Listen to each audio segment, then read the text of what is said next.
Frankenstein 2025 இப்ப லேட்டஸ்டா வந்த ஒரு படம் தான், நெட்ஃபிளிக்ஸ்ல வந்தது. அதை தான் இன்னைக்கு நாம பார்க்க போறோம். இந்துக்களுக்கு அஸ்வத்தாமனை பத்தி தெரியும், ஆனா இந்து மதத்தை பத்தி தெரியாத ஹாலிவுட் காரங்களுக்கும் அஸ்வத்தாமன்னு ஒரு பரிச்சயமான ஒரு கதை உண்டு. ஆனா அவங்க அதுக்கு வேற ஒரு பேர் சொல்லி கூப்பிடுவாங்க. ஆனா கதை தெரிஞ்ச நமக்கு அஸ்வத்தாமனை பத்தி என்ன ஏதுங்கிறது தெரியும். இந்த ஸ்டோரிக்கும் அஸ்வத்தாமனுக்கும் என்ன சம்பந்தங்கிறத வாங்க படம் பார்த்து தெரிஞ்சுக்கலாம். இந்த படத்தோட ஸ்டார்டிங் சீன்ல எடுத்ததுமே ஒரு பெரிய பனி பிரதேசத்தை காட்டுறாங்க. அது தண்ணியா இருக்கும்போது ஒரு கப்பல் இந்த பக்கம் வந்திருக்குது. ஆனா குளிர்ல தண்ணி எல்லாம் உறைஞ்சு போய் கப்பலே மாட்டிக்கிச்சு. அந்த கப்பலை மீட்கிறதுக்கான அந்த முயற்சி தான் நடந்துட்டு இருக்குது. தொடர்ந்து வேலை நடக்கட்டும்ங்கிறாரு கேப்டன். வேலை பார்க்கறவங்களோட மேனேஜர் வந்து, தலைவரே வேலை பார்க்கறவங்க ரொம்ப கஷ்டப்பட்டு வேலை பார்த்துட்டு இருக்காங்க, பனிக்கட்டிகளை உடைச்சிட்டு இருக்காங்க. நம்ம கப்பல் இந்த பனிக்கட்டியில இருந்து மீட்ட பிறகு சொந்த ஊர் போய் சேரணுங்கிற அந்த உத்தரவாதத்தை கொடுக்க முடியுமா அப்படின்னு கேட்க, அதுக்கு நம்ம கேப்டனு, இங்க இருக்கிற எல்லா பேரும் தொடர்ந்து வேலை பார்க்கறேன்னு உத்தரவாதம் கொடுத்து தான் இங்க வந்திருக்கீங்க. இப்ப திடீர்னு வந்து மாத்தி பேசுறதுக்கு உங்களுக்கு எந்த உரிமையும் கிடையாது. தொடர்ந்து வந்த வேலையா பண்ணிட்டு தான் போகணும் அப்படின்னு கட்டன் ரைட்டா சொல்லிட்டாரு. அப்புறம் ராத்திரி சமயம் ஏதோ ஒரு வெடிச்சாப்ல ஒரு சவுண்ட் கேட்டிருக்குது கப்பல்ல இருந்து 2 மைல் தூரத்துலயா. அதை என்னன்னு பாக்குறதுக்காக ஒரு டீம் வருது. வந்தவங்க பனி பிரதேசத்துல நாய் வண்டியை தான் யூஸ் பண்ணுவாங்க. வண்டியை இழுக்கிறதுக்கு நாய்கள் தான் பயன்படுத்துவாங்க. அந்த நாய்கள் எல்லாம் செத்து கொதறப்பட்டு கிடக்கிறது. ஒருத்தவர் அடிபட்டும் கிடக்கிறார். அடிபட்டு கிடக்கிறவரோட காலை பார்க்கும்போது செயற்கை கால் பொருத்தப்பட்டிருக்கிறது, இரும்பு கால் பொருத்தப்பட்டிருக்கிறது. இதெல்லாம் அவங்களுக்கு ஆச்சரியமா இருக்கும். அதே சமயம் எங்கேயோ இருந்து ஒரு பயங்கரமான ஒரு அலறல் சத்தமா கதறல் சத்தமான்னு தெரியல, ஒரு சத்தம் கேக்குது. நிழல்ல பார்க்கும்போது பிரம்மாண்டமா ஏதோ ஒண்ணு இங்க நோக்கி நடந்து வராப்ல தெரிய, இவரை கப்பல்ல ஏத்துங்க, சீக்கிரம் எல்லாரும் கிளம்புங்கன்னு கேப்டன் உத்தரவு போட்டார். அடிபட்டு கிடக்கிறவரை கப்பல்ல ஏத்துறாங்க. துப்பாக்கிகளை தயாராக வைங்கிறாங்க. மேபி பனிக்கரடி இதை செஞ்சிருக்குமோன்னு நினைக்கிறாங்க. பார்த்தா பெரிய சைஸ்ல ஏதோ ஒண்ணு இங்கிட்டு வந்துட்டு இருக்குதுங்க. கண்ணா பின்னான்னு சொல்றானுங்க. நடந்து வந்தது அப்படியே விழுந்தது எந்திரிக்குது. இவங்களோட அந்த துப்பாக்கி தோட்டாக்கள் அதை எதுவும் செய்யல. மறுபடியும் சொல்றாங்க. அப்பயே அது அடங்கல. தொடர்ந்து முன்னோக்கி வந்துகிட்டே இருக்குது. சில பேர் சண்டைக்கு வரானுங்க.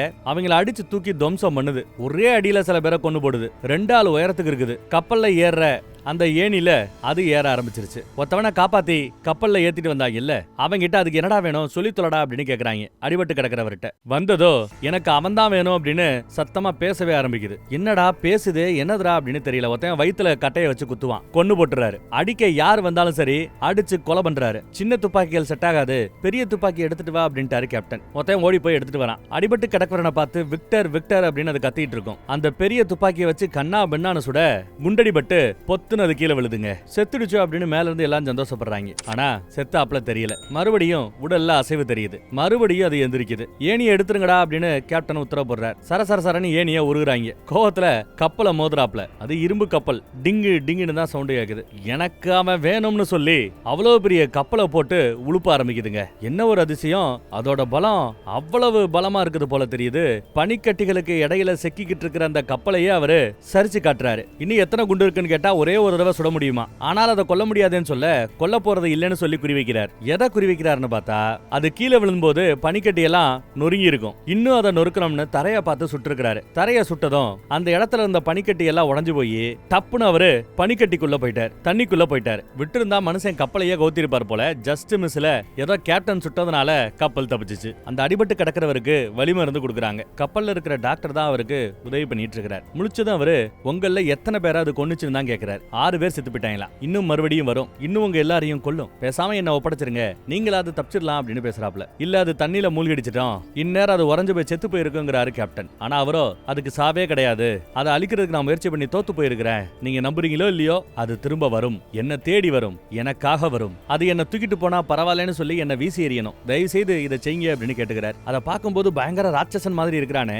அப்பேற்பட்ட ராட்சசனை உருவாக்குனது யாருன்னு கேட்டா, நான் தான் உருவாக்குனேன் அப்படிங்கிறாப்ல இவர். என்னால உருவாக்கப்பட்ட அந்த கெட்டதை நானே அழிக்கணும்னு முடிவு பண்ணிட்டு தான் சொல்றாரு. இவரோட பேரு விக்டரா, விக்டர் பிராங்கன்ஸ்டைனா இவரோட பேரு. விக்டர்னா வெற்றின்னு அர்த்தமா, எல்லாத்தையும் ஜெயிக்கிறவனா. இது எல்லாமே தன் அப்பா கிட்ட இருந்ததா ஆரம்பிச்சதா சொல்றாரு. அப்படியே பிளாஷ்பேக் கிட்ட போறோம். விக்டர் விக்டர்னு கத்திக்கிட்டு, விக்டரோட அம்மா, உங்க அப்பா வந்துட்டாரு, எங்க இருக்க நீ அப்படின்னு விசாரிக்கிறாங்க. இங்கதான் இருக்கிறேங்கிறான் விக்டர். இதோ குளிர் காஞ்சிட்டு இருக்கிறானே இவன் தான். விக்டரோட அப்பா ஒரு டாக்டர், சர்ஜரி பண்றவர். வரதட்சணைக்காக இவரோட அம்மாவை கல்யாணம் பண்ணிக்கிட்டாப்லையா. அவருக்கு தேவையான கௌரவம், ரேங்க் இது எல்லாமே அந்த கல்யாணத்துல கிடைச்சிருச்சு வரதட்சணையாவே. அம்மா பிடிக்கலையேன்னு மாமிசத்தை சாப்பிடாம வச்சிருக்காங்க நான்வெஜ். ஆனா அவரு அந்த எச்சித்தட்டை எடுத்துட்டு வந்து மாமிசத்தை எடுத்து வயிற்றுல வர குழந்தைக்கு இது நல்லது, ஊட்டச்சத்து, சாப்பிட்டே ஆகணும் அப்படின்னு கட்டாயப்படுத்துறாரு. வேண்டான்னு கூட சொல்ல முடியாத ரேஞ்சுக்கு பயந்துகிட்டே தான் அம்மா சாப்பிடுறாங்க. அந்த ரேஞ்சுக்கு எல்லாரையும் அரட்டி வச்சிருக்கிறாரு போல தெரியுது அப்பா. அடிக்கடி அப்பாவும் அம்மாவும் சண்டை போட்டுப்பாங்க. இவனுக்காகத்தான் மோஸ்ட்லி அம்மா சண்டை போடுவாங்க போல தெரியுது. அவங்களோட அந்த சண்டையோட சத்தம் இவனுக்கு பயத்தை உருவாக்கிட்டே இருக்குமா. நேர மாச கர்ப்பிணியா இருக்கிறாங்க.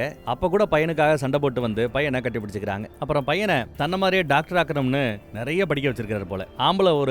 ஆம்பளையோட பாடியில இதயத்தோட வெயிட் எவ்வளவு இருக்கும், பொம்பளையோட பாடியில இதயத்தோட வெயிட் எவ்வளவு இருக்கும், மனிதனோட உடம்புக்குள்ள இருக்கிற லிக்விடுகளோட வகைகள் எவ்வளவு, ரத்தம், சளி, கருப்பு பித்தம், மஞ்சள் பித்தம்னு பல வெரைட்டி எல்லாம் இருக்கு போல. எல்லாத்தையும் சொல்றான் அவன். பல கேள்விகளை கேட்கிறாப்ல, எல்லாத்தையும் டப்புன்னு பதில் சொல்றான். ஒரே ஒரு கேள்விக்கு மட்டும் அவன் பதில் சொல்லல. எந்த கேள்விக்கு பதில் சொல்லலையோ அதுக்கு பலனா அவரை அடிப்பார் போல. பதில் சொல்லாத கேள்விகளுக்கு அடி உண்டு. கையை நீட்டவன் அடி வாங்குறதுக்கு. கையில் அடிக்க மாட்டேன்னு சொல்லி மூஞ்சில அடிக்கிறார், முகத்திலேயே அடிக்கிறார். உனக்கு பின்னாடி என் பேர் இருக்குது, அதுக்கு மேல ஒரு மரியாதை இருக்குது, அதை நீ காப்பாத்தணும்னு சொல்றாப்ல. அப்பா டியூட்டிக்கு கிளம்பிட்டாரு. திடீர்னு பார்த்து அம்மாவுக்கு பிரசவ வலி வந்துருச்சு. அப்பா ஓடியாங்க, அம்மாவுக்கு பிரசவ வலி வந்துருச்சுன்னு கத்துறான். டியூட்டிக்கு கிளம்பின மனுஷன் மறுபடியும் மேல ஏறி வரார். அவன் பதறான். பையன் அம்மாவை காப்பாத்துங்கன்னு கத்துவான். அவர் கண்டுக்காம பிரசவம் பாக்குறது கிளம்பிட்டார். உள்ள அம்மாவோட பிரசவ வலி சத்தம் தாங்கிக்க முடியாம பையன் இங்க துடிக்கிறான். பார்த்தா அம்மா இறந்து போயிட்டாங்க போல தெரியுது. ஆனா குழந்தை உயிரோட தான் இருக்குது. அவர் கையில பிடிச்சிட்டு இருக்கிறார் பாருங்க. அம்மாவுக்கு இறுதிச் சடங்கு நடக்குது. தான் உசுரா இருந்த அம்மா உயிர் இல்லாம கிடக்குறாங்க. கண்மூடி போய் கிடக்குறாங்க. முகப்பொலி விழுந்து காணப்படுகிறாங்க. பார்க்க முடியாம ஓடியாந்துட்டான் வீட்டுக்கு. உலகமே வெறுமையானாப்ல அவனுக்கு தோணுது. அந்த ரெண்டாவது புள்ள பிறந்ததுல அந்த பிள்ளைக்கு வில்லியம்னு பேர் வச்சிருக்காப்ல. அந்த ரெண்டாவது குழந்தைய ரொம்ப செல்லமா கொஞ்சிக்கிட்டே இருப்பாப்ல. விக்டரை பார்த்தா பிடிக்காது, ஆனா இந்த ரெண்டாவது பையன் வில்லியமை பார்த்தா அவருக்கு ரொம்ப பிடிக்குது. தொடர்ந்து அப்பா கிளாஸ் எடுத்துட்டு இருக்கும்போது அம்மாவை நீங்க சாக விட்டீங்கல்ல அப்படின்னு கேக்குறான். முடிஞ்சளவு நான் முயற்சி பண்ணட்டாங்கிறாரு அப்பா. இனிவே தோத்துட்டீங்களேன்னு பையன் கேட்பான். மரணத்தை யாராலையும் ஜெயிக்க முடியாதான்னு சொல்லும்போது என்னால முடியும், நான் மரணத்தை ஜெயிச்சு காட்ட போறேன் அப்படிங்கிறான் விக்டர். அப்ப முடிவு பண்றான், மரணத்தை ஜெயிக்கணும்னு முடிவு பண்றான். அன்னைக்கு ராத்திரி கனவுல ஒரு மரண தேவதை எந்திரிக்கிறாப்ல. இவன் கனவு காண்றான். அது வாக்கு கொடுத்ததா நினைக்கிறான். மரணத்தை ஜெயிக்கிற உனக்கு ஒரு சக்தி கொடுக்கறேன்னு அது வரம் கொடுத்தாப்ல இவன் நினைக்கிறான். அதே சமயம் இங்க நடப்புல பார்த்தா பனிக்கட்டிகளை உடைச்சிட்டு உள்ள மூழ்கி போன அந்த ஜந்து, அந்த ராட்சசன் மறுபடியும் உடைச்சுக்கிட்டு எங்கேயோ மேல எழும்பி வரான். பார்த்தா பக்கத்துல ஏதோ ஒரு கப்பல் இருக்கிறத கவனிச்சு கப்பலை நோக்கி நடந்து போறான். 2 தீ விபத்துல இவரோட சொத்துக்கள் எல்லாம் எழிஞ்சு போச்சு. தோட்டம் துறவெல்லாம் மோஸ்ட்லி போயிடுச்சு. அம்மாவோட ஒரு சொத்து மட்டும் தான் மிச்சம். மித்த எல்லாமே காலி. அப்பாவும் அடுத்து இறந்துடுறாரு. சொத்தெல்லாம் கரைய ஆரம்பிச்சிருச்சு. அம்மா ஏற்கனவே இறந்துட்டாங்க, அப்பாவும் இறந்துட்டாங்கிறதுனால அண்ணன் தம்பி 2 பேரும் பிரிஞ்சுட்டாங்க. தம்பி ஒரு மூலையில, அண்ணன் ஒரு மூலையில. நம்ம பையன் அண்ணங்காரன் விக்டர் ஒரு பிரசன்டேஷன் கொடுத்துட்டு இருக்கான் எல்லாருக்கும் முன்னாடி. பிரசன்டேஷன் எடுத்துட்டு இருக்கும்போது வாளோட ஒருத்தர் வந்து உட்காரத கவனிக்கலாம். இந்த உலகத்துல யாராலையும் ஜெயிக்க முடியாததுன்னா மரணம். அந்த மரணத்தையே ஜெயிக்கணும் வைக்கணும்னு பேசிட்டு இருக்கிறாப்ல. இது எப்படி சாத்தியம்னு ஒருத்தர் கேட்கிறார். அப்போ ஒரு சடலத்தை, அரவர சடலத்தை காட்டுறாப்ல. தலை ஒரு கடைக்காரனோடது, கை வேற ஒருத்தனோடது. ஏதோ ஓரளவு கனெக்ட் பண்ணி வச்சுட்டு பேட்டரிய போடுறாப்ல என்னத்தையோ போட்டு விடுறாரு. எல்லா பேரும் ரொம்ப ஆர்வமா பாக்குறாங்க என்னையா நடக்க போகுதுன்னு. ஏகப்பட்ட வயரு கசமுசான பாடியில கனெக்ட் செய்யப்பட்டிருக்கிறது. பார்த்தா திடீர்னு அது மூச்சு விட ஆரம்பிக்குது. எப்படி லைட் எரியுது, ஃபேன் ஓடுது மின்சாரத்தினால, அந்த மாதிரி இப்படி உசுர கொடுக்கறதுக்கு ஜி அப்படின்னு ஒரு ஆற்றல் வேணுமா. கிட்டத்தட்ட மின்சாரம் மாதிரி சொல்லும்போது இதெல்லாம் தந்திரம், மாயாஜாலம், நம்ப முடியாதுங்கிறாப்ல. உடனே ஒரு பாலை தூக்கி போட்டா அழகா கேட்ச் பண்ணுது. ஒருத்தர் அமைதியா இதை கவனிச்சிட்டு இருக்கிறார். பாலை குடுன்னு கேட்டதும் பாலை கொடுத்துருச்சு. இத தொடர்ந்து ஆராய்ச்சி பண்ணணும், பெரிய லெவல்ல கொண்டு போகணும்னு சொல்லும்போது நீதிபதிகள் மாதிரி இருக்கிற ஒரு 3 பேரு இது கடவுளுக்கு எதிரான செயல்னும் பைபிளுக்கு எதிரானதுன்னும் உயிரை கொடுத்த அந்த கடவுளுக்கு உயிரை எடுக்கிறதுக்கும் உரிமை உண்டுன்னும் அதை தடுக்க கூடாதுன்னும் இந்த ஆராய்ச்சியை மேற்கொள்ள கூடாதுன்னும் அவங்க உத்தரவு போடுறாங்க. ஒரு ஊசியை புடுங்கினதுமே அறகுறையா பேசிட்டு இருந்த அந்த பாடி மறுபடியும் பாடி ஆயிடுச்சு. இவங்க சொல்றத அவர் கேட்க போறாரா இல்ல தொடர்ந்து ஆராய்ச்சி பண்ண போறாரா அப்படின்னு தெரியல. ஒரு ஆளு பிரமிப்பா இதையெல்லாம் கூட்டத்துக்கு மத்தியில இருந்து கவனிக்கிறார். அந்த அமைதியா இருந்தவர் பேரு லேண்டரா. உங்க தம்பி கிட்ட இருந்து ஒரு லெட்டர், உங்க தம்பி எனக்கு தெரியும்னு ஒரு லெட்டர் கொடுக்குறாப்ல. தம்பி அண்ணனை பாக்குறதுக்கு வரப்போறார் போல தெரியுது. இந்த லேண்டரோட சொந்தக்கார பொண்ணு விக்டரோட தம்பிக்கு வில்லியமுக்கு கல்யாணம் பண்ணி வைக்கலாம்னு நினைக்கிறார் போல. பிரசன்டேஷனை பத்தி நீங்க என்ன நினைக்கிறீங்கன்னு கேட்டா அற்புதமானதுங்கிறாரு அவரு. எனக்கு புது ஆட்களோட பழகிறதுக்கு நேரம் இல்ல, கிளம்புங்க அப்படின்னு சொல்லும்போது ஒரு 3 நாள் நான் இங்க தான் தங்கியிருப்பேன்னோ, உங்க தம்பியோட ஃபியான்சே அவங்க வரும்போது ஒரு முக்கியமான நிகழ்வு நடக்க போகுதுன்னோ, அதை உங்களுக்காக செய்ய போறேன்னோ அவர் வாக்கு கொடுக்கிறாரு. யாரு? லேண்டர். மறுபடியும் அவரை பாக்குறதுக்காக நம்மளால வந்திருக்கிறாப்ல. பேப்பர் செட் வந்திருக்கீங்களா, ஆராய்ச்சி புத்தகம் அப்படின்னு கேட்க ஆமான்னு கொடுக்குறாரு. இவரோட ஆராய்ச்சி சம்பந்தமா இவர் எழுதியிருக்கிறது அதையெல்லாம் அவரு பார்த்துட்டு இருக்கிறாப்ல. ஆனா உங்க ஆராய்ச்சியில ஒரு சின்ன சிக்கல் இருக்கு. பேட்டரி மாதிரி ஏதோ ஒண்ணு போட்டீங்களே, ஆற்றல் இருக்கிறவரை தான் உசுறு இருக்கும், அப்புறம் புஷ்னு போயிடும். அதுக்கு பதிலா பெர்மனண்டா ஆற்றலை கொடுத்துக்கிட்டே இருக்கிறாப்ல. நீங்க ஏதாவது ஒண்ணு கண்டுபிடிக்கணுங்கிறாப்ல. நீங்களும் டாக்டர் கேட்டா ஒரு காலத்துல ராணுவத்துல டாக்டரா இருந்திருக்கிறார் போல. கூடவே இவருக்கு வெடிமருந்து தொழிற்சாலையும் இருக்குதான். மனிதர்களோட நரம்பு நாளங்களை 5ஆ பிரிச்சு வச்சிருக்காங்க போல. அதை பத்தி அவர் எடுத்து சொல்றாரு. இந்த அமைப்பு தான் சக்தியை சேமிக்கவும் செய்யுமா, விநியோகிக்கவும் செய்யுமா. முதுகெலும்போடு அது கனெக்ட் செய்யப்பட்டிருக்கும் போல. இந்த உடம்புல காயம் ஏற்பட்டா அது குணமாகும்ல, அதுக்கும் இந்த சர்க்குலேஷன் தான் தேவைப்படுமா. என்ன உதவி கேனாலும் கேளு, நான் பண்றேன் அப்படிங்கிறாப்ல. பதிலுக்கு என்ன செய்யணும்னு கேட்டா காலம் வரும்போது கேட்பேங்கிறாப்ல. ஆனா எனக்கு தனியா வேலை பக்கத்தான் பிடிக்குங்கிறாரு விக்டர். அதுக்குள்ள தம்பிகாரன் வந்துட்டதா அப்டேட் வருது. சரி யோசிச்சு முடிவை சொல்றேன்ட்டு கிட்ட வர தம்பி அண்ணனும் இத்தனை வருஷத்துக்கு பிறகு ஒரு தடவை மீட் பண்ணிக்கிறாங்க. ஏதோ ரொம்ப பழகினவங்க மாதிரி கட்டி பிடிச்செல்லாம் சும்மா நடிக்கிறானுங்க. அப்புறம் தான் ஃபியான்சேவை அறிமுகப்படுத்துறாப்ல. அவ பேரு எலிசபெத். ஆனா அவளுக்கு அங்க இருக்கிற எலும்புக்கூடு மேல ஆர்வம். எலும்புக்கூடையே குறுகுறுன்னு பாத்துட்டு இருக்கா. நம்ம விக்டர் பாக்குறான், யாரா அவ அப்படிங்கிறாப்ல. பார்த்ததுல சந்தோஷம் அப்படின்றார். பிரசன்டேஷனுக்கு போய் அவங்க இந்த ஆராய்ச்சியை பண்ணக்கூடாதுன்னு சொல்லி விரட்டி விட்டாங்கல்ல, அவங்களுக்கு தெரியாம நீங்க ஆராய்ச்சியை கண்டினியூ பண்ணிருக்கலாமே அப்படிங்கிறாரு தம்பி. நீ அப்பா மாதிரி, அப்பாவோட குணம் உனக்கு அப்படியே இருக்குங்கிறாப்ல. இந்த ஃபியான்சே எலிசபெத் ஏதோ பேச ஆரம்பிக்கிறா. நீங்க பேசிட்டு இருக்கன்னு அவங்க அந்த பக்கம் கிளம்ப அண்ணங்கார விக்டரும் தம்பியை கட்டிக்க போற எலிசபெத்தும் தான் பேசிட்டு இருக்காங்க. பேச்செல்லாம் கொஞ்சம் வித்தியாசமா இருக்கு அந்த பொண்ணோட பேச்சு. இவளை தேவதையா பாக்குறானா சாத்தானா பாக்குறானான்னு தெரியல, குழப்பத்தோடயே போறான். இப்படி பிளாஷ்பேக் சொல்லிட்டு இருக்கும்போது இருமல் வருது, ரத்தம் வந்து எடுக்கிறான். மருந்து கொடுக்குறாப்ல டாக்டர். வெளியில அலசல் சத்தம். என்னடான்னு லைட்டா கதவை திறந்து நம்ம கேப்டன் வெளியில வர, வெளியில நம்ம மேனேஜர் வந்து இத பாருங்களேன் அப்படின்னு காட்டுறாரு. கப்பலை சுத்தி யாரோ வராப்லையும் வேலை பாக்குறவங்க எல்லாம் பயப்படுறாப்லையும் எடுத்து சொல்றாரு. நம்ம கிட்ட அடிபட்டு சிகிச்சை எடுத்துட்டு இருக்கிற அந்த விக்டரை வெளியில வீசி எரிஞ்சிட்டா பிரச்சனை இல்ல, தூக்கி எரிஞ்சிடலான்னு ஆட்கள் சொல்றாங்களா. ஆனா என் பாதுகாப்புல இருக்கிறவனை யாரும் எதுவும் பண்ண முடியாதுன்னு சொல்லிட்டு கேப்டன் கதவை சாத்திட்டாப்ல. இப்ப பிளாஷ்பேக் தொடருது. நீர்ப்பாசன வசதிக்காக ஏதோ டவரை கட்டிருக்காங்க போல, ஆனா போருக்கு முன்னாடி அதை கைவிட்டுட்டாங்களாம். அந்த இடத்துக்கு இவங்க போறாங்க. இவரோட ஆராய்ச்சிக்கு அந்த இடம் கரெக்டா இருக்கும்னு நினைக்கிறாங்களோ என்னவோ. இதோ இதுதான் இந்த டவர். பிரம்மாண்டமா நல்லா இருக்குல்ல. மேல இருந்து கீழே வரைக்கும் ஏதோ சுரங்கப்பாதையும் போகுதான். அண்ணனோட ஆராய்ச்சிக்கு தேவையான எல்லா பொருட்களையும் சிட்டில இருந்து இங்க கொண்டு வந்து இறக்குற பொறுப்ப நாங்க பாத்துக்கிறோங்கிறாரு தம்பி. இன்னும் என்ன வேணாலும் கேளுங்க அப்படிங்கிறாப்ல நம்ம லேண்டர். அண்ணங்கார லிஸ்ட் போட ஆரம்பிக்க தம்பி என்னெல்லாம் தேவையோ எல்லாத்தையும் எழுத ஆரம்பிக்கிறார். Lightning rod system, positive polarity, negative போலாரிட்டின்னு பெரிய லிஸ்ட் போடுறாரு. இதெல்லாம் வேணுமா? டவரோட மேல இருந்து கீழே வரைக்கும் இடியில இருந்து கிடைக்கக்கூடிய இந்த ஆற்றலை கடத்துறதுக்கு வயரெல்லாம் கொடுக்கணுமா, மின் கடத்தி கொடுக்கணுமா, நீ கேட்கிற எல்லாத்தையும் கொடுக்குறோம், என் கான்ட்ராக்டர்ஸ் எல்லாம் கொடுப்பாங்க, ஆனா நமக்குள்ள ஒரு ஒப்பந்தம் இருக்குது தெரியும்ல அப்படின்னு கேட்க இவன் அதற்கு சம்மதம்னு சொல்லி கைகுலிக்கிறான். ஆனா அந்த ஒப்பந்தம் என்னங்கறத நமக்கு சொல்லல, அந்த டீல் என்னங்கறத பத்தி நம்மகிட்ட சொல்லல.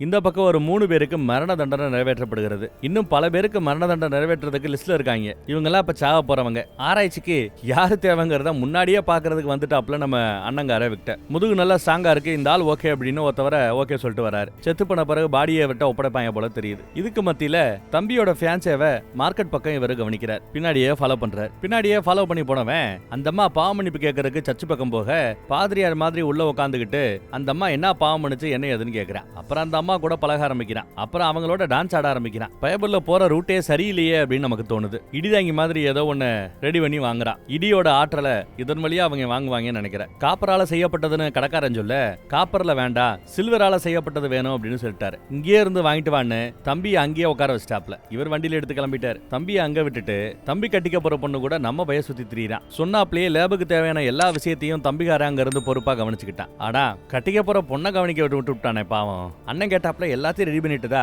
அதெல்லாம் காட்டிக்கிட்டு இருக்கிறார். இந்த பக்கம் ஒரு டெட் பாடிய உயிர்ப்பிக்கிற முயற்சியில அண்ணன் இருக்கிறாப்ல. முதுகு தண்டு பக்கம் வயர் கனெக்ஷன் எல்லாம் கொடுத்த பிறகு ஏதாவது நடக்குதான்னு பார்த்தா ஒன்னும் நடந்தாப்ல தெரியல. பைபிள்ல கவனம் செதறாப்ல தெரியுதே. கவனத்தோட லேப் ஒர்க்க பாருங்க, என் மருமக ரொம்ப சின்ன பொண்ணு, பார்த்து பக்குவமா பழகிக்கங்க அப்படிங்கிறாப்ல. போர்க்காலம் முடிய போகுதான். அப்புறம் நிறைய ஃபண்ட் பண்ணிட்டு இருக்கிறேன், இன்வெஸ்ட் பண்ணிக்கிட்டு இருக்கிறேன், என் இன்வெஸ்ட்மெண்ட் நின்னு போயிடும், அதுக்குள்ள ஏதாவது உருப்படியா கண்டுபிடி தம்பி அப்படிங்கிறாப்ல. இன்னும் ஒரு வாரத்துல ஏதோ ஒரு யுத்தம் நடக்க போகுதான், அதுக்குள்ள இந்த ஆராய்ச்சிய வெற்றிகரமா முடி, இல்லைன்னா எல்லாத்தையும் இழுத்து மூட வேண்டிய வரும் அப்படின்னு சொல்லிட்டு போறாரு. என்னடா பண்றேன்னு யோசிச்சுட்டு இருக்கிற சமயம் கதவை தட்டுற சத்தம். யாருன்னு பார்த்தா அந்த பொண்ணு தான் வந்திருக்கிறா. ஒரு பணத்தை இவன் ஆராய்ச்சி பண்ணிட்டு இருக்கான்ல, அதான் அந்த அம்மா பார்த்துட்டு இருக்குது, கவனிச்சிட்டு இருக்குது. அங்க வச்சு நம்ம அண்ணங்கார விக்டர், உனக்கு எனக்கு நிறைய செட் ஆறாப்ல தெரியுது, ஏதோ ஒரு பாண்டிங் நமக்குள்ள இருக்கிறது உனக்கு தெரியுதா, ஏதோ ஒண்ணு உனக்கு எனக்கு நடுவுல இருக்கு அப்படின்னு உணர்ச்சிகரமா பேசிட்டு இருக்கிற. ஆனா அந்த அம்மாவோ ஒரு விஷயத்தை நம்புறா மட்டும் அது உண்மை ஆயிடாது அப்படிங்கிறாப்ல. அப்ப தனக்கு விருப்பம் இல்லைன்னு சொல்றா போல. அப்போ நீ எதுக்கு இங்க வந்த அப்படின்னு இவன் கேட்கறான். அவகிட்ட ஒரு பட்டாம்பூச்சி கூண்டு அடப்பட்டு கிடக்கும். நம்ம ஹீரோ தான் பிடிச்சு கொடுத்திருப்பான் விக்டர். அந்த பட்டாம்பூச்சி மாதிரி தான் நானுன்னு சொல்லி சொந்தமா என்னால முடிவெடுக்க முடியாதுன்னு சொல்லி அழுகிறா பாவம். இவன் கொடுத்த அந்த குண்டை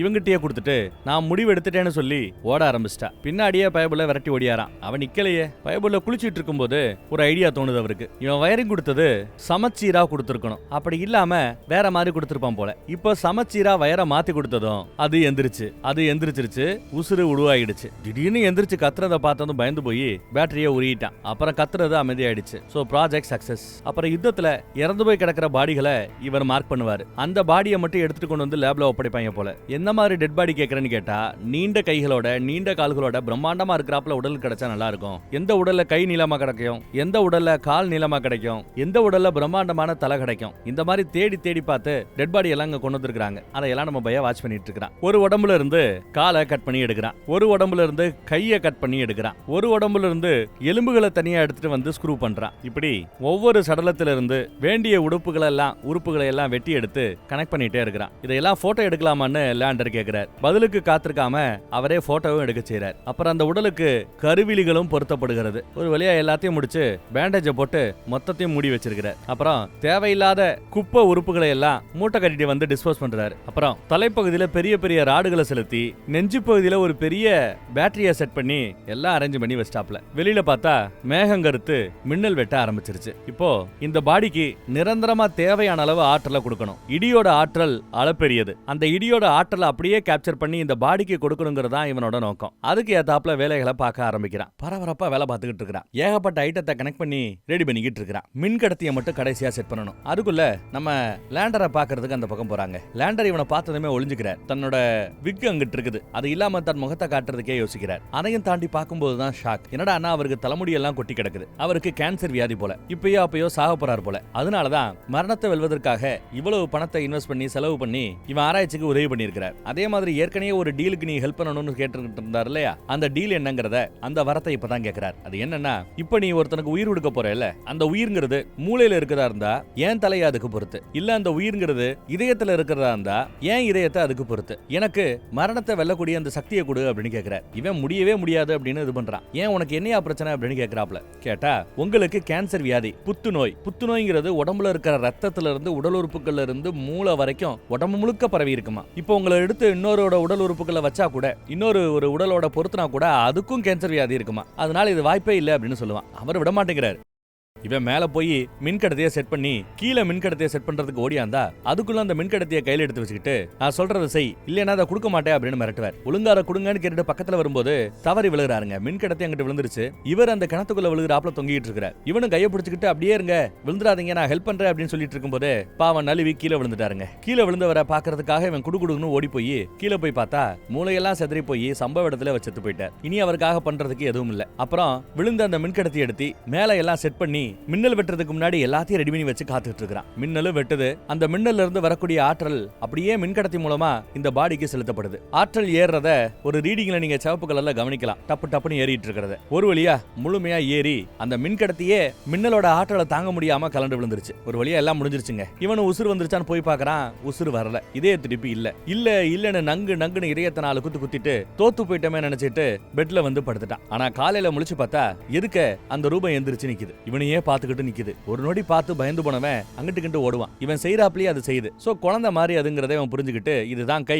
இப்படி அசைக்கலாம் வைக்கலாம், நீ நானும் ஒரே மாதிரி தான் அப்படிங்கிறாப்ல. அப்புறம் சூரிய வெளிச்சத்தை பார்த்து பயப்படும். பயப்படாத வா, சூரிய வெளிச்சம் நல்லது, பாடிக்கு நல்லது, அனுபவின்னு காட்டுறாப்ல. அதுவும் பாசமா இவனை அரவணைச்சுக்குது. இதெல்லாம் ஒரு பக்கம். அந்த பக்கம் பார்த்தா ஆராய்ச்சி குழுல இருந்து நம்ம விக்டருக்காக ஏதோ ஒரு லெட்டர் வந்திருக்குது. யாருக்கு? தம்பி கிட்ட வந்திருக்குது. மாமா கிட்ட இருந்து ஒரு அப்டேட்டும் வரலையேன்னு, லேண்டர் கிட்ட இருந்து ஒரு அப்டேட்டும் வரலையேன்னு மருமக புள்ள அந்த பொண்ணு எலிசபெத் ஏங்கிட்டு இருக்கா. மேபி அவங்க நம்ம கிளம்பி போய் அங்க ஆராய்ச்சி கூட்டத்துல போய் பார்க்கலாமா அப்படின்னு கூட அவ கேட்கறா. கிளம்பி வருவாங்கன்னு நம்பலாம். இந்த பக்கம் அண்டர் கிரவுண்டுக்கு அவனை கூட்டிட்டு போய் ஒரு திண்ணையில உட்கார வச்சு சங்கிலியால 2 கையிலையும் கட்டி சாவி போட்டு கட்டி போடவும் செய்யறான். அப்புறம் துணி எடுத்து இதமா இருக்கணும் போத்தி விடுறான். அப்புறம் விளக்க பிடிச்சிட்டு அதை கூட்டிட்டு போகும்போது விளக்க பிடிக்க பார்க்காது. இது சுடும் சொல்லி தடுக்கிறார். அப்புறம் அங்க இருக்கிற தண்ணியை பார்த்து தண்ணி கூட விளையாண்டுகிட்டு ஜம்முன்னு அப்படியே அங்க இருக்குதுங்க. இதையெல்லாம் நம்ம கேப்டனுக்கு பிளாஷ்பேக்ல சொல்லிக்கிட்டு இருக்கிறார். அப்புறம் அதுக்கு அடிக்கடி முடி வளர, முடியெல்லாம் இவன் மொட்டை எடுக்க, அதை பார்த்துக்கன்னு நேரம் ஃபுல்லா செலவழிச்சுக்கிட்டு இருக்கிறான். விக்டருங்கிற அந்த பேரை மட்டும் அடிக்கடி சொல்லுமே தவிர வேற எதையுமே அது புதுசா கத்துக்கிட்டாப்ல தெரியல. மூளை வளர்ச்சி அவ்வளவுதானா அப்படின்னு இவனுக்கு கோவம் வருது. ஸ்டார்டிங்ல பாசமா பாத்துக்கிட்டவன் இப்போ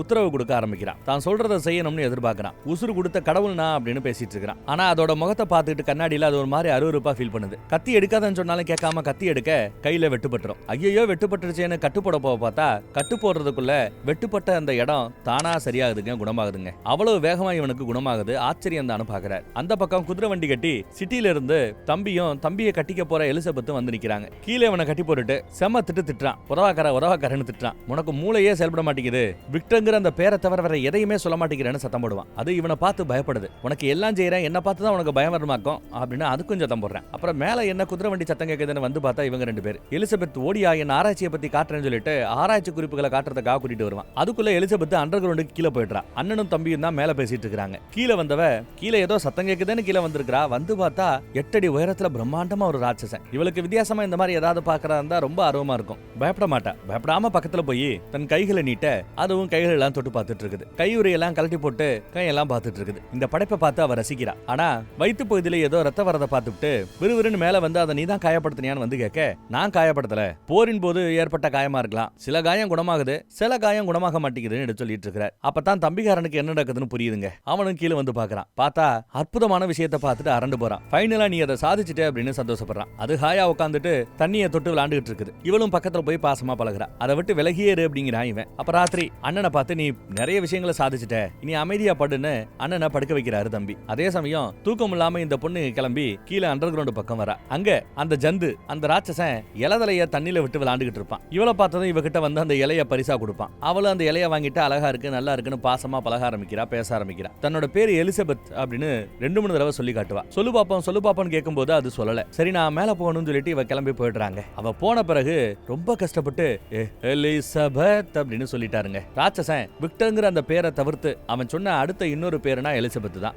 மேல வந்தா நம்ம அண்ணங்காரன் விக்டர் பார்த்துட்டு அதுகிட்ட பேசாத செய்யாத அதெல்லாம் பிரயோஜனமே இல்ல, அது ஒரு மண்ணு மாதிரி கிடக்குது, ஒரு கல்லு மாதிரி கிடக்குது, மூளை வளர்ச்சியே ஏற்படல, ஏதாவது வயர்ல பிரச்சனையா என்னன்னு தெரியல, தையல் விட்டு போச்சான்னு தெரியலன்னு புலம்பிட்டு இருக்கிறான். இல்ல அதை பார்த்தா உணர்ச்சிகரமா கரெக்டா தான் தெரியுது, ஒரு சுத்த உள்ள மாதிரி ஒரு குழந்தை மாதிரி அது நல்லா தான் இருக்குது அப்படிங்கிறாப்ல இவ சொல்லுவா. விக்டர்ங்கிற பேரை தவிர வேற எதுவுமே அது சொல்ல மாட்டேங்குன்னு சொல்லும்போது யாருக்கு தெரியும் அந்த விக்டருங்கிறது தான் இப்போ வரைக்கும் அதுக்கு உலகமாவே இருக்கலாம். அதை கொஞ்சம் பேசி பழக விட்டாதான் உணர்ச்சிகள் வந்தாதான் அடுத்து மூளை வளர்ச்சி ஏற்படுமோ என்னவோன்னு அவ சொல்லுவா. விட்டு கொடுக்காம பேசுவா. என்ன நீ அதை விட்டு கொடுக்காம பேசிட்டு இருக்கிற, அதை உருவாக்கணுவேனா அப்படின்னு பேசும்போது அதுக்காக நீ கடவுளாயிருவியா என்ன, அரக்கர்கள் தான் கடவுளாக முயற்சி பண்ணிக்கிட்டே இருப்பாங்க, அந்த மாதிரி தான் நீமா அப்படின்னு கேட்டுட்டு கோவப்பட்டு போறா. இவர் கீழே வந்து அந்த திண்ணை மேல ஏறி நில்லுன்னு உத்தரவு போடுறாரு. ஒரு நாயை சொல்லுவோம்ல, கமான் அப் மேல ஏறி நில்லு மேல ஏறி நில்லு, அந்த மாதிரி சொல்றாப்ல. அவளுக்கு நான் வில்லன் ஆயிட்டேன் நீ ஹீரோ ஆயிட்டியா அப்படின்னு கேக்குறாரு. மேல ஏறி சங்கிலியோட நீளத்தை குறைச்சு ஒரு கம்பியை குறுக்கால கொடுத்து காலை நீட்டு அப்படின்னு இன்னொரு கம்பியால அடிக்கிறார். உணர்ச்சிகள் வந்தா உனக்கு மூளை வளர்ச்சி ஏற்படுமாவே அவ சொன்னா. உனக்கு நான் வலிங்கிற அந்த உணர்ச்சியை கொடுக்குறேன், மூளை வளருதான்னு பாப்போம்னு சொல்லிட்டு காலை நீட்ட சொல்ற.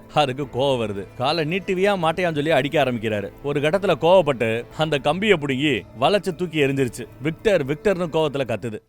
நம்மால பயந்து ஓடிட்டான். தம்பி கிட்ட தான் தோத்துட்டேனும் தப்பு பண்ணிட்டேனுங்கிறாப்ல. நான் உருவாக்குன அது ரொம்ப ஆபத்தானதா தெரியுதுங்கிறாப்ல. எல்லாம் அந்த லேண்டர் வரட்டும் அப்புறம் பேசிக்கலாங்கிறாப்ல. உங்ககிட்ட நான் வேற ஒரு விஷயத்த காட்டணும் வா தம்பி அப்படின்னு கூட்டிட்டு போறாரு. கூட்டிட்டு போய் லேண்டரோட பாடியை காட்டுறாப்ல. பாடியை பத்திரமா தான் வச்சிருக்கிறாப்ல. கோபத்துல அந்த ஜந்து தான் இவரை கொன்னுடுச்சுன்னு அப்படியே பழிய தூக்கி போட்டாப்ல. தம்பி அரண்டு போறான். கீழே ஐஸ் கட்டிகளை வச்சு உடம்ப நல்லா ஃப்ரீஸ் பண்ணி வச்சிருக்கிறாப்ல. சரி இப்ப என்ன செய்யலாம் அப்படின்னு தம்பி கேட்கறான். என்ன செய்யறது, அந்த பொண்ணை கூட்டிட்டு தயவுசெய்து இங்க இருந்து சிட்டி பக்கம் கிளம்பு, ஏதாவது சிட்டில அவசரம் சொல்லி கூட்டிட்டு போ, இவர் இறந்ததை பத்தி அவளுக்கு தெரியக்கூடாது, அவளோட நல்லதுக்காகத்தான் சொல்றேன்னு சொல்லி அமிச்சு வச்சிட்டாப்ல. தம்பி கேட்டுக்கிட்டானேன்னு எலிசபெத்தும் குதிரை வண்டியில ஏற கிளம்பிட்டா. டாடா சொல்லி தம்பியையும் எலிசபெத்தையும் அமிச்சு வச்சாச்சு. அடுத்து நம்மால என்ன பண்றான்னு பாருங்க. அந்த பில்டிங் முழுக்க நிறைய எண்ணெய் கேன்களை ஃபுல்லா நிரப்பி எண்ணெயை ஊத்தி மொத்தமா கொளுத்த போறான் போல தெரியுது. அப்பதான் அறிவியல் குழு ஒரு லெட்டர் கொடுத்தாங்கல்ல, அந்த லெட்டர் இவர் கையில இருக்கும். அது என்ன இருக்குன்னு கூட என்ன எழுதி இருக்குங்கிறத கூட படிக்காம பயப்படல, அதையும் தூக்கி போட்டான். அதையும் சேர்த்து எரிக்க போறான். உண்மையிலேயே அந்த குழு அதுல என்ன எழுதி இருக்குங்கிறது தெரியல. இந்த பக்கம் அந்த பொண்ணு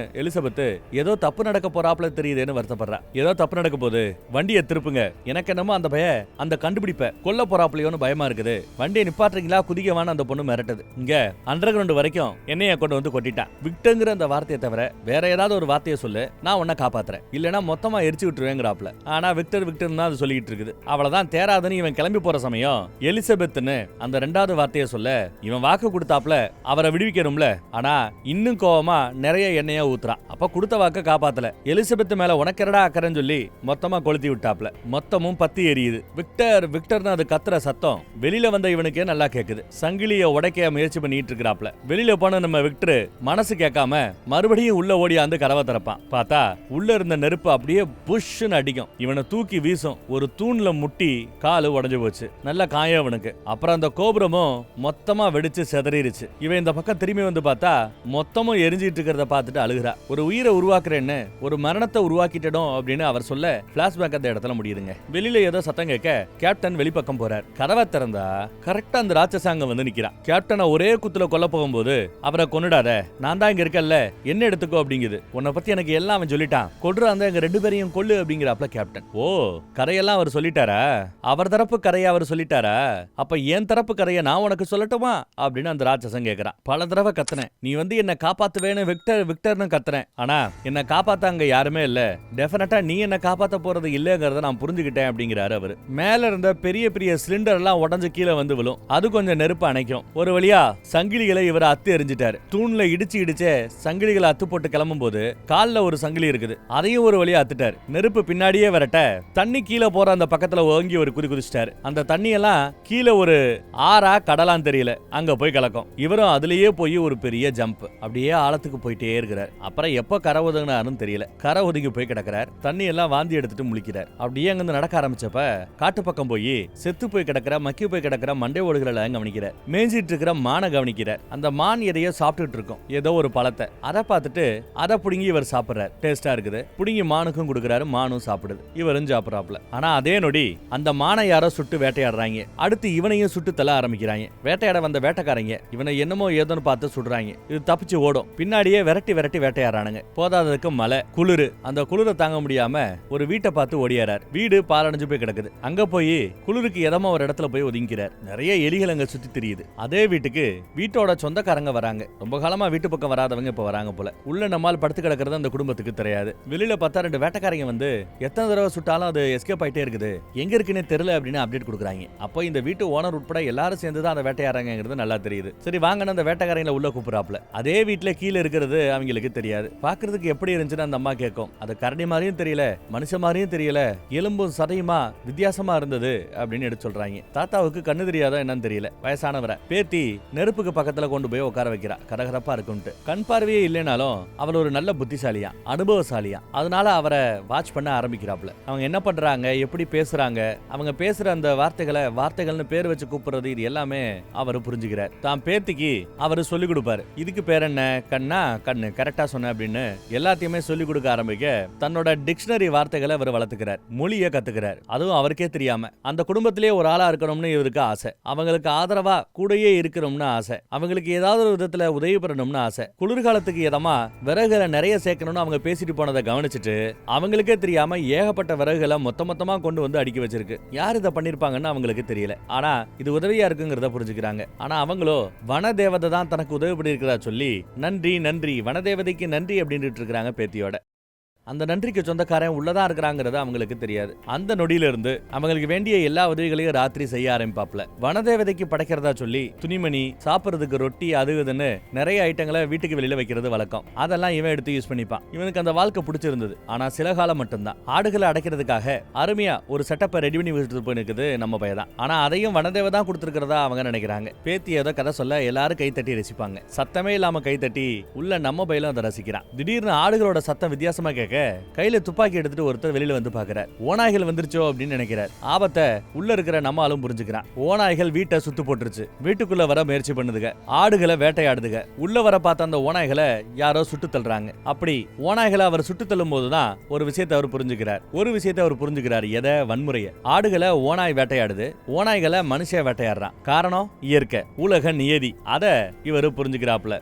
ஓநாய் ஆடுகளை வேட்டையாடுச்சு, பதிலுக்கு வேட்டைக்காரன் சுட்டு கொண்டான். ஆனா ஆடுகள் ஓநாய்களுக்கு எந்த தீங்குமே செய்யல, இருந்தாலும் வேட்டையாடப்பட்டது. சோ நாம யாரையாவது வேட்டையாடுறோமோ இல்லையோங்கிறது மேட்டர் இல்ல, எப்படி இருக்கிறோமோ அதை பொறுத்து ஆபத்து கூடயே இருக்குங்கிறத அவர் புரிஞ்சுக்கிறார். குளிர்காலம் வரப்போகுதா, எல்லாம் சிட்டி பக்கம் போகணும்னு சொல்லும் போது எனக்கு குளிர்காலத்துல இருந்து பழகி போச்சு, தனியா இருந்தாலுமே என்னால சமாளிக்க முடியும், நீங்க போயிட்டு வாங்கன்னு குடும்பத்துல என்ன சொன்னாலும் கேட்காம பெரியவர் அங்கேயே தங்கிட்டார். ஏன்னா வனதேவதை டெய்லி ராத்திரி வந்து இவங்களுக்காக உதவி பண்ணிட்டு இருக்குது. அதை அம்போன்னு விட்டு போக முடியாது. வனதேவத்துக்கு கம்பெனி கொடுக்கணும்னு தான் பெரியவர் அங்கேயே இருக்கிறார். பெரியவர்கிட்ட எப்படி தன்னை அறிமுகப்படுத்திக்கிறதுன்னு தெரியாம தன்னை பார்த்து அவர் பயப்படுவாரா, வெறுப்பாரா, இல்ல வரவேற்பாரா, இல்ல விரட்டி அடிப்பாரா அப்படின்னு பல கேள்விகள் எல்லாத்தையும் தாண்டி அவரை பாக்குறதுக்காக உள்ள வருது. யாரங்கே அப்படின்னு சத்தம் போடுறார். அவருக்கு கண் பார்வை இல்லைங்கிறதுனால இவர் கொஞ்சம் தைரியத்தோட உள்ள ஒரு 8 எடுத்து வைக்கிறார். யாருக்காகவும் மறைஞ்சு வாழ வேண்டிய அவசியம் இல்ல, உள்ள வந்துட்டார். யாருதுன்னு கேட்கிற பெரியவர்கிட்ட எப்படிப்பா இந்த பக்கம் வந்தேன்னு கேட்டா பயணப்பட்டு வந்ததா அவரு சொல்லுவாப்ல. ஓ டிராவலரா, இந்த பக்கம் போய்கிட்டு இருந்தவனா, சரி சேர போட்டு பக்கத்துல உட்கார், நான் உனக்கு கம்பெனி கொடுக்குறேங்கிறாப்ல. எனக்கு கண்ணு தெரியாது,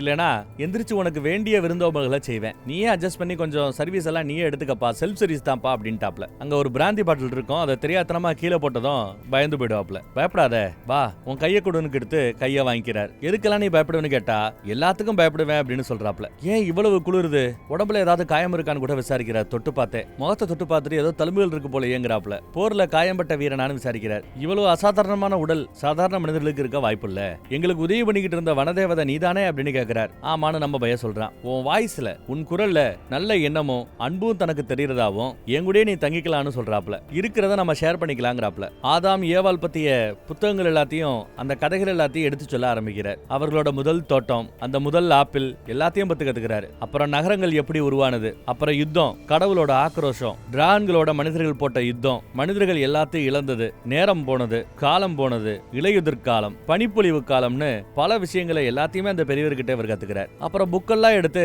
இவரே படிக்க ஆரம்பிச்சிட்டார்.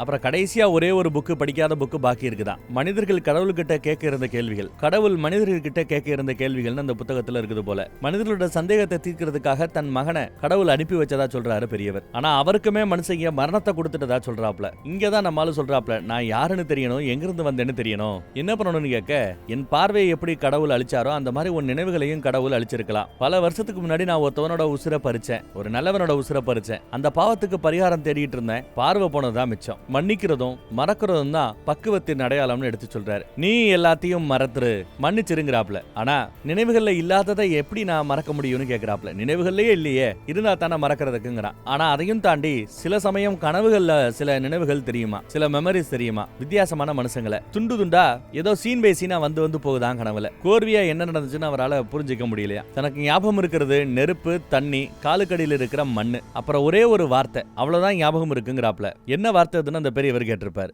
விக்டர். அந்த வார்த்தையை அவர் மறக்கல. போ, அந்த வார்த்தையை தேட ஆரம்பி, அந்த வார்த்தை உனக்கான விடையை கொடுக்கும்னு சொல்லி அமைச்சிருப்பார் போல. அப்படி இவர் தேட ஆரம்பிச்சவர் தான் கடைசியில இவர் அடைக்கப்பட்டிருந்த அந்த எரிஞ்சு போன கோபுரத்துக்கு வந்து சேர்றார். எல்லாம் பணியில இப்போ உறைஞ்சு போய் கிடக்குது. அங்க எரிஞ்சு போய் கிடந்த பீஸ் பீஸா கிடக்கிற அந்த பக்கங்களை எல்லாம் தேடுறாரு. இப்பதான் அவருக்கு படிக்க தெரியுமே. அதையெல்லாம் படிச்சு பார்த்த பிறகு மனிதர்கள் மாதிரி தான் உருவாக்கப்படவில்லை, ஒரு டாக்டர் தன்னை உருவாக்கினாங்கிறத புரிஞ்சுக்கிறாப்ல. அங்க இவர் எடுத்த போட்டோ கூட ஒண்ணு அங்க கிடக்கும். அதையெல்லாம் பார்த்ததும் ஊர்ஜிதப்படுத்திக்கிட்டார். தன்னை ஒரு டாக்டர் உருவாக்கினான், மத்த மனிதர்கள் மாதிரி தான் உருவாக்கப்படல, ஒரு டாக்டர் தான் உருவாக்கி இருக்கிறான், அவனே தன்னை அழிக்கிறதுக்காக எரிக்கவும் பார்த்திருக்கிறாங்கிறதையும் புரிஞ்சுக்கிறார். அப்பதான் அங்க ஒரு லெட்டர் கிடக்குதுங்க. அந்த சயின்டிஸ்டுகள் குழு அவங்க அமிச்ச அந்த லெட்டர், நம்ம விக்டர் படிக்காத அந்த லெட்டர். அந்த லெட்டர்ல 2 அட்ரஸ்ல விக்டர் பிராங்கன்ஸ்டைன் எழுதி இருக்குது, கூடவே அட்ரஸும் இருக்குது. சோ அங்க வந்தா விக்டரை பாத்துக்கலாங்கிறத இவர் புரிஞ்சுக்கிறார். அங்க இருந்து கிளம்பி இங்க பெரியவரை பாக்குறதுக்கு வீட்டு பக்கம் வந்தா ஆல்ரெடி ஓநாய்கள் அங்க வந்து அந்த பெரியவரை கடிச்சு குதறி போட்டுருச்சு. நம்ம பையிலையும் கடிச்சு குதற முயற்சி பண்ணும்போது அதுக்கு எல்லாத்தையும் ரொம்ப கோரமா அடிச்சு கொள்றாரு, தோலை உரிச்சு கொள்றாரு, கழுத்தை உடைச்சு கொள்றாரு. இவர் கர்ஜிக்கிறத பார்த்து ஓநாய்கள் எல்லாம் பயந்து ஓடிடுச்சு. பெரியவர் அங்க உசுருக்கு போராடிக்கிட்டு இருக்க அவரை தூக்கி உட்கார வைக்கிறாப்ல. திரும்ப வந்துட்டியான்னு விசாரிக்கிறாரு. நான் யாருங்கிறத கண்டுபிடிச்சிட்டதா அவன் சொல்றான். எப்படி உருவாக்கப்பட்டேங்கிறதையும் கண்டுபிடிச்சிட்டதா சொல்றாரு. தான் ஒரு பிண அறையில உருவாக்கப்பட்ட சிசுங்கிறாப்ல, வெறும் குப்பங்கிறாப்ல, அப்புறப்படுத்தப்பட்ட பிணங்கள்ல இருந்து உருவானவங்கிறாப்ல. அதுவும் அழுதுகிட்டே ஒரு ராட்சசங்கிறார். நீ யாருங்கிறது தனக்கு தெரியுங்கிறாரு அந்த பெரியவர். நீ நல்லவன், என்னோட நல்ல ஒரு நண்பன் அப்படிங்கிறாப்ல. நானா நண்பனா அப்படின்னு பேசிட்டு இருக்கும்போது அங்க இருக்கிறது யாரு அப்படின்னு வெளியில ஏதோ சத்தம். அந்த குடும்பத்து ஆட்கள் வந்துட்டாங்க. ஆனா வந்து பார்க்கும்போது வீட்டுல இருந்த பெரியவரை இவன் தான் கொன்னா அப்படின்னு நினைச்சிட்டாங்க. அசஞ்சா சுட்டுடுவோன்னு மிரட்டுறாங்க. கண்ணுலயே சுட்டு விட்டாங்க பாவிங்க. இன்னொருத்தவர் போய் நெஞ்சிலேயே குத்துவாரு. குத்துனவன் வாயை பிச்சு போட்டாப்ல. மீது 2 பேர் பயந்து போய் அப்படியே ஒதுங்கிடுறாங்க. அதனால விட்டுட்டு இவர் கிளம்பிடுறாரு. ஆனாலும் எங்க போனாலும் விடாம வேட்டையாடிக்கிட்டே இருக்கிறாங்க. கண்ணா பின்னான்னு சுட்டு தள்ளிக்கிட்டே இருக்கிறாங்க. செத்துடுச்சுன்னு அவங்களும் கிளம்பிட்டாங்க. ஆனா எவ்வளவு நாள் செத்து கிடந்தாப்லன்னு தெரியல, எவ்வளவு நேரம் செத்து கிடந்தான்னு தெரியல. திடீர்னு எந்திரிக்கும் போது உடம்புல இருக்கிற காயமெல்லாம் குணமா இருந்தது. மறுபடியும் நடைய கட்டு நடக்க ஆரம்பிச்சிட்டாரு. தனிமையை உணர ஆரம்பிக்கிறார். அதுக்கு பிறகுதான் தனிமையை அவரை வாட்டி வதைக்க ஆரம்பிச்சிருக்குது. மனிதர்களோட பல துன்பங்களுக்கு, பல கவலைகளுக்கு ஒரு மருந்துன்னு சொன்னா மரணமா. ஆனா அந்த மரணம் கூட எனக்கு கிடைக்கல, நீதான் எனக்கு மறுத்துட்டாத. அந்த நொடி மரணமே இல்லாத இந்த வாழ்க்கையை எனக்கு கொடுத்த உன் மேல எனக்கு கோவத்தை உண்டு பண்ணது அப்படின்றாப்ல. என்ன உருவாக்குன என் படைப்பாளி கிட்ட இருந்து நான் எதிர்பார்க்கறது ஒன்னே ஒண்ணுதான், எனக்கு ஒரு துணை வேணும் அப்படித்தாங்கிறாப்ல. இந்த பக்கம் நம்ம விக்டருக்கு பிளாஷ்பேக்ல கெட்ட கெட்ட கனவு வரும். பயந்து பயந்து முழிப்பாரு. தம்பிகாரன் மறுபடியும் கெட்ட கனவா, அடுத்த சில நாட்கள்ல எங்களுக்கு கல்யாணமாக இருக்கிறது, நீ என் கூடயே இருக்கணும்னு அண்ணனை கேட்டுக்கிறாரு. தம்பி கட்டக்கால் தானே, இரும்பு கால். ஏன்னா அந்த ஆக்சிடென்ட்ல காலு போயிடுச்சு போல. இரும்பு கால் எடுத்து சேர்த்து கட்டிக்கிறாப்ல. என்னாச்சு என்னாச்சுன்னு கேட்கிற மக்கள் கிட்ட அது ஒரு விபத்து, விபத்துல பில்டிங் எரிஞ்சு போயிடுச்சுன்னு சொல்லியிருப்பான் போல தம்பி. எல்லாரும் அதை நம்பிட்டு தான் சொல்றாரு தம்பி. அப்புறம் அப்பாவோட சொத்தா இருக்கிறது இந்த ஒரு எஸ்டேட் மட்டும் தான், இதை வித்துட்டு பங்கு போட்டுக்கலாம் அப்படிங்கிறாரு தம்பி அண்ணங்கிட்ட. லெட்டர்ல இருந்த ட்ரூ அட்ரஸை கண்டுபிடிச்சு அந்த ட்ரூ அட்ரஸுக்கே வந்து சேர்ந்துட்டாரு. கல்யாண வேலைகள் களைகட்டு கொண்டு இருக்கிறது. மலரெல்லாம் இப்படித்தான் தூவணும்னு மாப்பிள்ள ரொம்ப ஜெகஜோதியா இருக்கிறார். கல்யாண பொண்ணு அங்க ஏற்பாடு நடந்துட்டு இருக்குது. கல்யாண பொண்ணுக்கு எலிசபெத்தை பார்த்து நம்மால பேச வர்றாரு. தான் தம்பியையும் உன்னையும் ரொம்ப அதிகமா நேசிக்கிறதா எடுத்து சொல்லும் போது நீ பொய் சொல்லாதையான்னு புலிரும் ஒரு அறைய கொடுக்குறா. அன்னைக்கு அந்த ஜந்து இவளுக்கு பரிசா கொடுத்தான் இல்லையா ஒரு இலை, அந்த இலையை இன்னும் பத்திரமா வச்சிருக்கிறா பாருங்க. மொத்தத்தையும் எரிச்சது, அவனை அழிச்சது அவளுக்கு சுத்தமா பிடிக்கல. அதனாலதான் இந்த அறை போல தெரியுது. கோபத்துல இவன் தரும் பக்கம் வர்றான். ட்ரெஸ்ஸ சரி பண்ணுவான். யாரோ தன்னை வாட்ச் பண்றத அவரை புரிஞ்சுக்கிறாப்ல. ஒளிஞ்சிட்டு இருக்கிற நீ தாராளமா வெளியில வரலாங்கிறாரு. நம்ம ஆளு வெளியில வராங்க. இவன் இன்னும் சாகல, உயிரோட இருக்காங்கிறத பார்த்து அவர் ஆச்சரியப்பட்டு போறார். என்னப்பா தேங்க்ஸ் சொல்ல வந்தியா? தப்பிச்சதோட மட்டும் இல்லாம என்ன கண்டுபிடிக்கக்கூடிய அளவுக்கு அறிவு வளர்ந்துருச்சு போலயே அப்படிங்கிறாப்ல. அப்போ நான் கரெக்டா தான் உருவாக்கி இருக்கிறேங்கிறாப்ல. எனக்கு தனிமை பிடிக்கலன்னு, தனக்கு ஒரு துணையை நீ உருவாக்கி கொடுக்கணும்னு அவர் கேட்டுக்கிறாப்ல. தன்ன மாதிரியே ஒரு துணை வேணும்னு கேட்கிறாப்ல. ஒரு ராட்சசியை உருவாக்க சொல்லி கேட்கிற நீ அப்படிதானே அப்படிங்கிறாரு அவரு. ஆமாங்கிற ராட்சசன். என்னால சாக முடியாது, என்னால தனியா வாழவும் முடியாது, சோ எனக்கு ஒரு துணையை உருவாக்கி கொடுன்னு கேட்கிறான். நியாயமான கேள்விதான். எனக்குன்னு உணர்ச்சிகள் இருக்குது, எனக்குன்னு இப்போ ஒரு வாழ்க்கை இருக்குது, சாவே இல்லாத எனக்கு ஒரு துணையை உருவாக்கி கொடுன்னு கேட்கிறாப்ல. துணையை உருவாக்கி கொடுத்தா அடுத்து என்ன பண்ணுவ? புள்ள குட்டி பெத்துப்பியா? குடும்பம் குட்டியை பெத்துப்பியா? அப்புறம் ஒரு வீடு கேப்ப, அப்புறம் புதைக்கிறதுக்கு ஒரு இடமும் கேப்ப, அப்புறம் உன் வாரிசு அடுத்தடுத்து பிள்ளைகளை பெத்து போட்டுட்டே போவாங்க. கேன்சர் மாதிரி நீங்க பரவிட்டே இருப்பீங்கல்ல, முடியாது போடா அப்படிங்கிறாப்ல. ஒன்ன மாதிரி ஒரு அசிங்கத்தை மறுபடியும் நான் உருவாக்க மாட்டேங்கிறாப்ல. உன் இஷ்டத்துக்கு நீ என்னால ஆட முடியாது, என் இஷ்டத்துக்கு நீ ஆடணும். எனக்கு தேவை அன்பு, காதல். அதை கொடுக்கலன்னா மொத்தத்தையும் அழிச்சிடுவேன்னு நம்ம பையில தூக்கி போட்டு பந்தாடிக்கிட்டு இருக்கிறாப்ல. என்னடா ஏதோ உடையிற சவுண்டு கேக்குதுன்னு பொண்ணு அதை பாக்குறதுக்கு ஓடியாரா. வந்து பார்த்தா இந்த ஜந்து இன்னும் அந்த நெருப்புல எரிஞ்சு போகல, உயிரோட தான் இருக்குங்கிறத பார்த்து இவளுக்கு சந்தோஷம். வந்து ஆர்வமா அவங்கிட்ட நெருங்குறா. நீ சாகலையா அப்படின்னு கட்டி பிடிக்கிறா. அதே சமயம் துப்பாக்கி எடுத்து விலகி போ அப்படின்னு சுட பாக்குறார். ஆனா அவ குறுக்கால போய் அந்த குண்டை அவ வாங்கிக்கிறா. மித்த ஆட்கள் இங்க வரத பார்த்துட்டு அந்த பொண்ணை பத்திரமா கொண்டு போய் படுக்கையில படுக்க வைப்பார். அதுக்குள்ள துப்பாக்கியை கீழே போட்டுட்டு அந்த ஜந்து அந்த பொண்ணை தாக்கிடுச்சு, அதை விடாதீங்க அப்படின்னு சொன்னதும் எல்லா பேரும் அதை அடக்கிறதுக்கு முயற்சி பண்றாங்க. தம்பியை தள்ளி விட்டதுல தம்பி ஒரு தூண்ல இடிச்சுக்கிட்டான், தலை இடிச்சுக்கிட்டான், செத்து போயிருப்பேன் நினைக்கிறேன். பிடிக்க வரவங்க எல்லாத்தையும் தூக்கி வீசுது. அப்புறம் முண்டடிப்பட்ட அந்த பொண்ணை தூக்கிட்டு அங்க இருந்து கிளம்ப ஆரம்பிக்குது. தம்பி இறந்து போற தருவாயில கூட தானே பார்த்து தனக்கு பயம்னு சொல்றாரு தம்பி. என்கிட்ட இருக்கிற கெட்ட குணமெல்லாம் உங்ககிட்ட இருந்து வந்ததுங்கிறான் தம்பி. நீ ஒரு ராட்சசன்னு கடைசி வார்த்தையை சொல்லிட்டு தம்பி செத்து போறாங்க. இந்த பக்கம் அந்த பொண்ணும் ஏதோ ஒண்ணுக்காக நான் ஏங்கிட்டு இருந்தேன், ஆனா உன் கூட இருக்கும்போது அந்த ஏதோ ஒண்ணு கிடைச்சாப்ப எனக்கு ஒரு சந்தோஷம்னு சொல்லுவா அவ. பேசிட்டே இருந்தவ கடைசியில தான் காதல அவங்கிட்ட சொல்லிட்டு செத்தே போயிடுறா. இறந்து போயிட்டா. பின்னாடியே ஃபாலோ பண்ணிக்கிட்டு அவங்க இருந்த அந்த குகை வரைக்கும் நம்ம விக்டர் வந்துட்டான் துப்பாக்கியோட. அவ செத்து போயிட்டா.